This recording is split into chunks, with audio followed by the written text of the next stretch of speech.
From Dexter's painfully awkward La Passion attempt to his ridiculous excuse about ordering furniture from Thailand. These are the funniest moments in Dexter. Number 10, you give me the creeps banter with Dokes. Right from the start, Dexter and Dokes have one of the strangest dynamics in the entire show. And somehow, it's also one of the funniest. You give me the fucking creeps, you know that, Dexter? Yeah, I know. Sorry about that. Dokes is the only one who doesn't buy Dexter's act. He sees something off immediately, and instead of playing nice, he goes straight at him with pure aggression. Only real question I have is why, in a building full of cops, all supposedly with a keen insight into the human soul, is Dokes the only one who gets the creeps from me?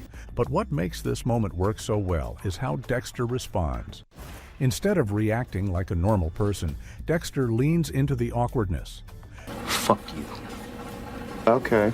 When Dokes sarcastically snaps at him, Dexter takes it completely literally, asking questions that make the situation even more uncomfortable. It's that mismatch that makes it hilarious.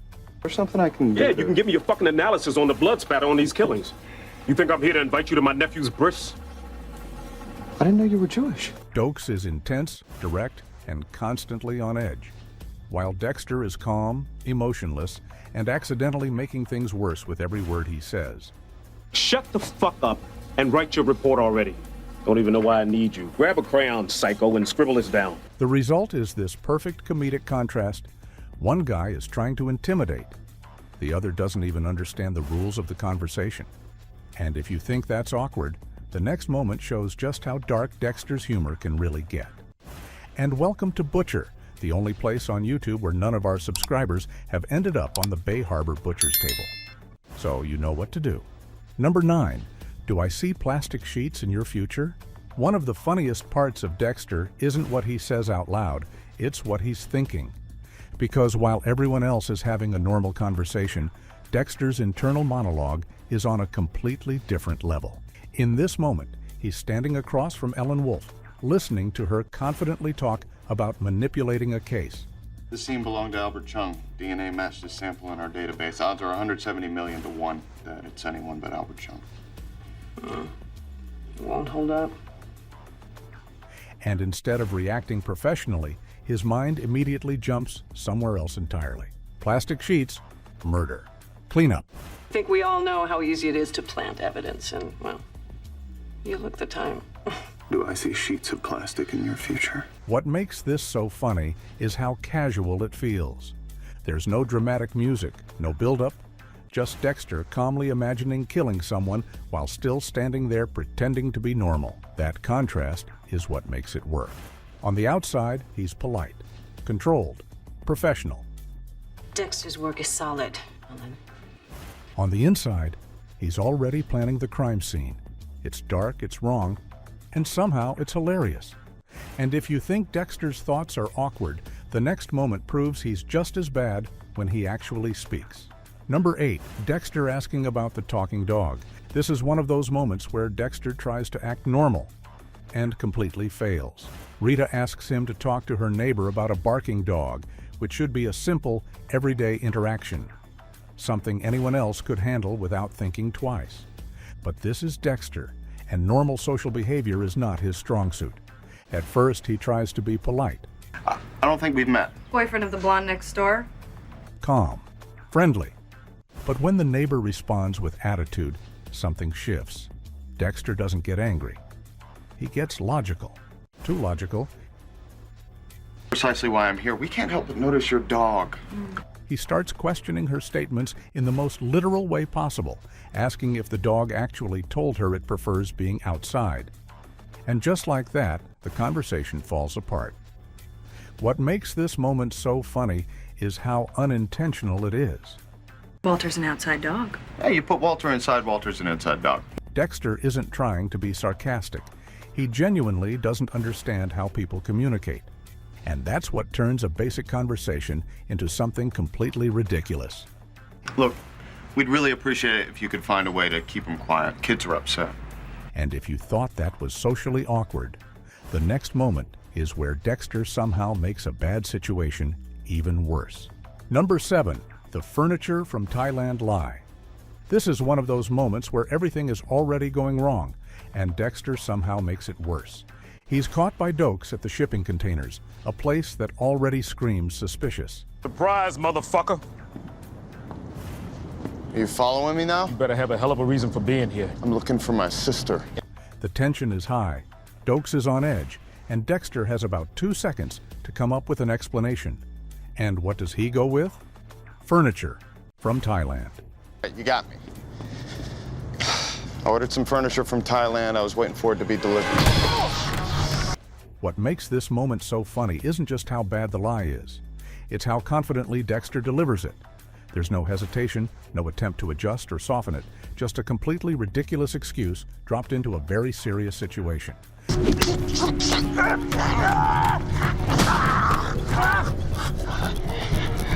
And Dokes immediately sees through it. That's what makes the scene work so well. You've got one character who knows exactly how absurd this sounds, and another who genuinely believes he handled it well enough. It's the perfect example of Dexter trying to blend in and failing in the most obvious way possible. And if you think his lies are awkward, the next moment proves his attempts at romance are somehow even worse. Number 6, Dexter tries La Passion. Dexter trying to understand human emotion is already a challenge. But trying to understand romance? That's a whole different level. Problem? We'll get you into a program. We'll get you the help you need. After asking Batista for advice, Dexter is told to lean into passion, emotion, intimacy. Simple enough for a normal person, but Dexter takes it completely literally. What follows is one of the most painfully awkward scenes in the show. Going so good at work. With you. I don't know what to do.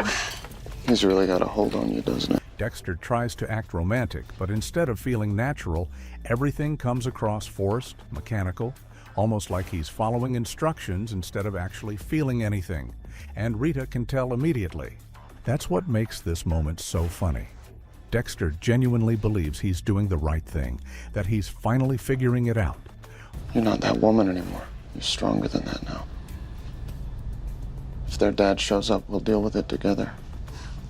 While from the outside, it's clear he has absolutely no idea what he's doing. It's uncomfortable, it's strange, and it's hilarious, because it shows just how far removed Dexter is from normal human behavior. And if that wasn't awkward enough, the next moment takes that same idea and turns it into something even more ridiculous. Number 5, Dexter's Hammer Time Dance. At this point, Dexter is actively trying to fit in, trying to be social, trying to look normal, trying to blend into situations that should be easy for anyone else. I should at least go say hello. Yep. And then comes the reunion. This is his chance to act like everyone else, to move naturally, to finally look like he belongs. And then he starts dancing. I have no idea what hammer time is. Or how it differs from regular time.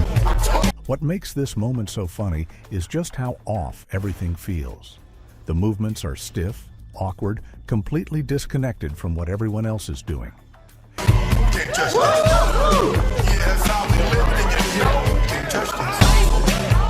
It's like he's copying the idea of dancing without actually understanding how it works. And yet, somehow, it lands. People love it. That's the twist that makes the scene even better.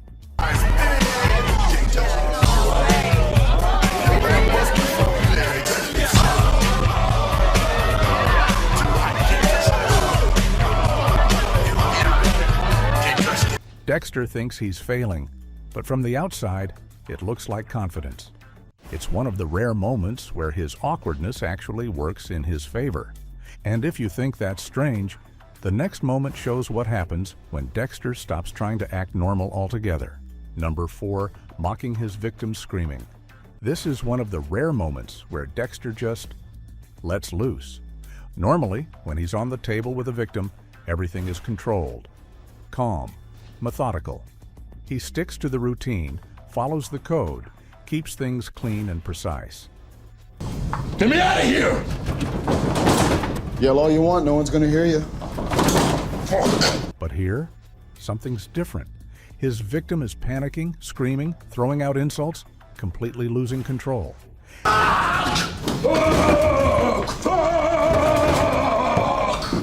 Feels good. And instead of staying composed, Dexter starts copying him, mocking the yelling, repeating the insults, running around like he's playing a game instead of preparing a kill.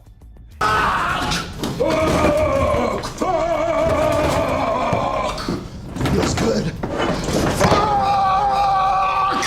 It's completely out of character, and that's exactly why it's so funny. What makes this moment work is the shift in tone. No.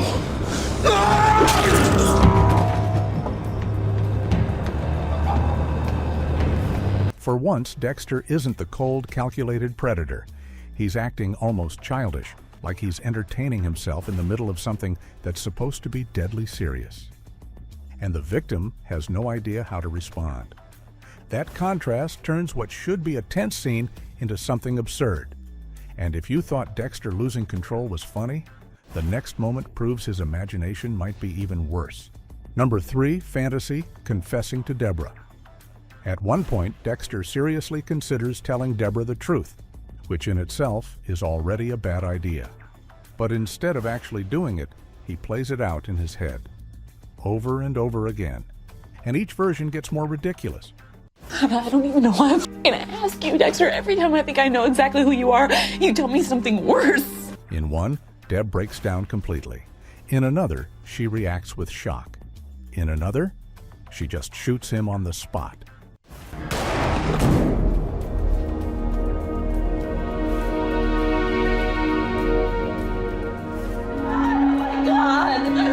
What makes this moment so funny is how extreme every outcome is.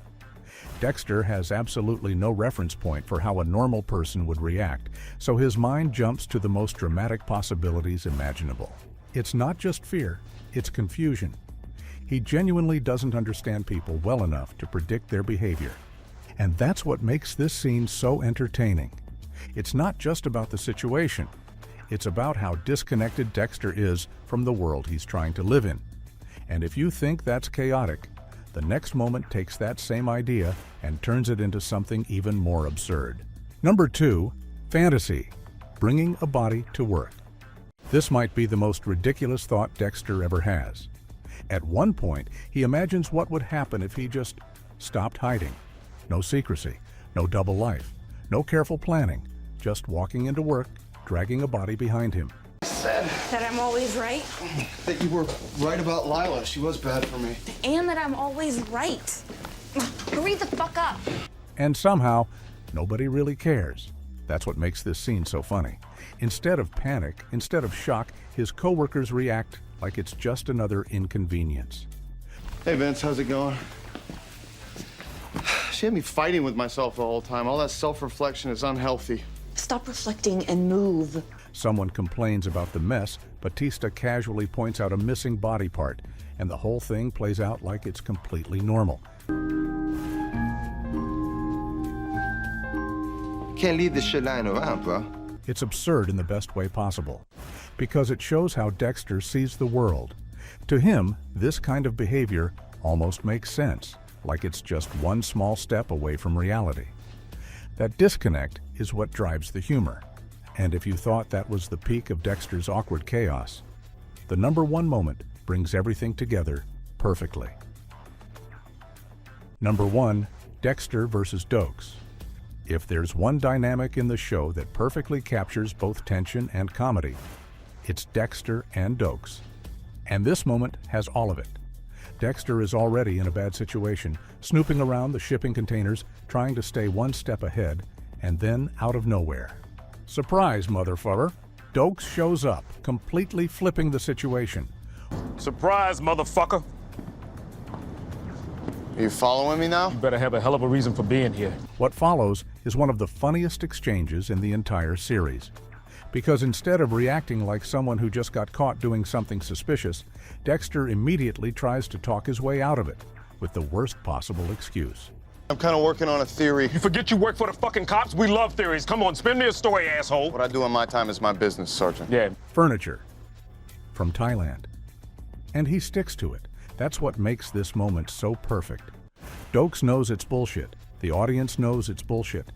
All right, you got me. I ordered some furniture from Thailand. I was waiting for it to be delivered. But Dexter commits anyway, like it's a completely reasonable explanation. It turns a high-stakes confrontation into something almost ridiculous. And that's the magic of this dynamic.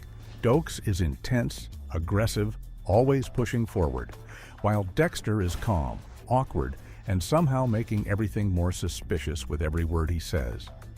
It's tension, mixed with pure comedic timing. And honestly, nothing in the show balances those two better than this. These were some of the funniest moments in Dexter.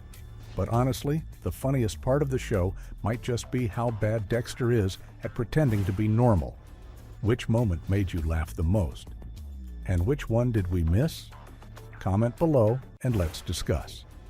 And if you are ready to step into the dark side a bit more, click the video and screen now to watch the most shocking deaths in Dexter.